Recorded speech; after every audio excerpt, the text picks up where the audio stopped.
Hello YouTube, Anna Bella here, and today we're going to be doing a series book review of the Animals of Farthing Wood collection by Colin, Dann.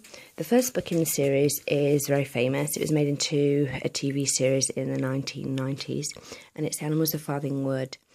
And it's about a group of animals that move from Farthing Wood because building developers are building houses on their wood, and it's about their journey to White Deer Park. Their guide to White Deer Park is a toad because they have a homing instinct. Their leader is a fox. Their spiritual / reverend is a badger. They have an adder with them. They have a weasel, hares, rabbits, newts, field mice. They have a kestrel and an owl, and later on they get a heron and several other animals that decide to join them. It's very similar to Watership Down in some respects. In some respects it differs. The Animals of Farthing Wood obviously is a mixture of animals, so they don't have that rabbit culture already there. The Animals of Farthing Wood make a new culture, and they all become extremely famous for this journey. I think you're forgetting something, Ada, said Badger. Before we began our journey, we all swore an oath, including you. And they all take this oath that they will care for each other and protect each other. So it's field mice protecting an adder. It's an adder protecting field mice. It's a fox protecting a rabbit, and a rabbit protecting a fox. So there's lots of different issues there. There's also a pheasant. There's another one of the birds within this. A lot of the animals do die, and it's literally like that. So it's very, very quick. The story is well paced. It's split into two parts. Part 1, Escape from Danger, and there's part 2, Journey to White Deer Park. And this was basically the book that they used for the first series of the TV show. It's a brilliant book.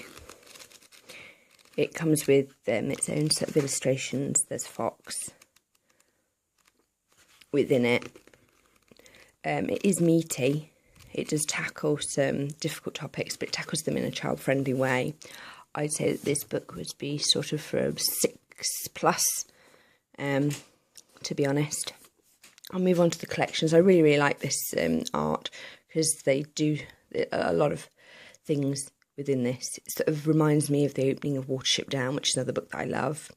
It's very, very different to Watership Down because this is about a group of animals that come together and create their own democratic culture, whereas the rabbits in Watership Down have shades of their previous culture and previous warrens within them. The rabbits have their own culture within their own sort of tribe or race as rabbits, and they sort of do create a democratic culture, but it's only for other rabbits. It's not for any other animals. This is completely new.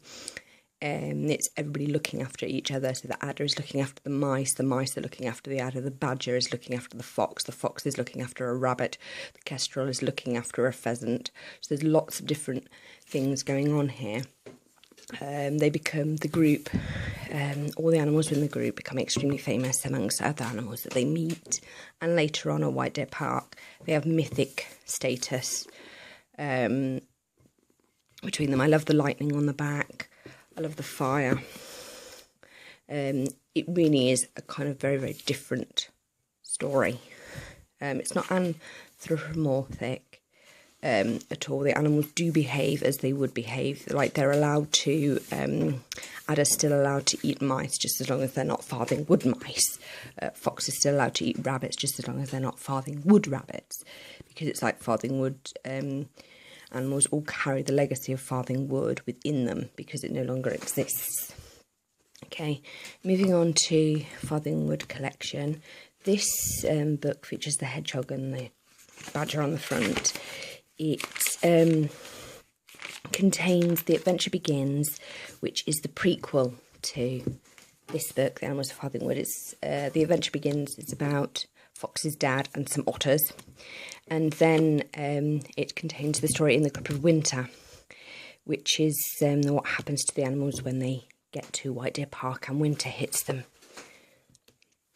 In the Farthing Wood collection, to, this one is basically Fox's feud. So that's about the blue foxes and the red foxes, and then the fox kobold. Unfortunately, what tends to happen in the Animals of Farthing Wood is this book and these two books are all about every single animal, including this one. In the winter is how the animals cope in the winter during being at White Deer Park, and the beginning is about Fox's dad. So it's the generation before Fox's generation. In this collection, the foxes then, because Fox is leader, it's all about him and his family and how it develops, and everybody is kind of relegated to side characters in that, which is a tad of a shame, I feel. And then we've got Farthing Wood Collection 3, and this is sort of bringing everybody together again. You've got the Siege of White Deer Park, In the Path of the Storm, and the Battle for the Park. Sandwiches. Yes, sandwiches. At his mother, she wishes us to have sandwiches for lunch.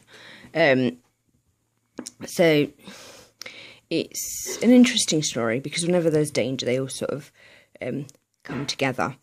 Whereas before that, in White Deer Park, they do tend to separate, but they all have these weird sort of Animals of Farthing Wood elders meetings, where the originals and some of the younger ones all come together and have meetings, usually about what is Bold the Fox Cub doing or not doing. There's only one book that wasn't really covered by the TV series, and it was The Siege of White Deer Park, which was about a killer beast that was on the loose, and it was killing animals. I guess they kind of thought that would be too scary to actually show on cartoon version of it. The TV series had 3 series. The first series was basically this book, The Journey to White Deer Park. That was all about. They didn't do the prequel, An Adventure Begins. They did do A Grip of Winter, and then they did, in The Grip of Winter, Fox's Feud and the Fox Kobold all together in season 2. In season 3, they were sort of In the Path of the Storm and the Battle for the Park. They decided that they'd do those. They didn't do the Siege of White Deer Park with the killer beast. They kind of left that out. But that's the TV show. The books are great, but I have to say, of all of them, my favourite is this. It is really great, and I love that image. So that's basically it. Bye. I will be doing a review of the new Harry Potter and the Chamber of Secrets cover, probably tomorrow, and I'll be doing a book review of the series of unfortunate events at some point. Bye!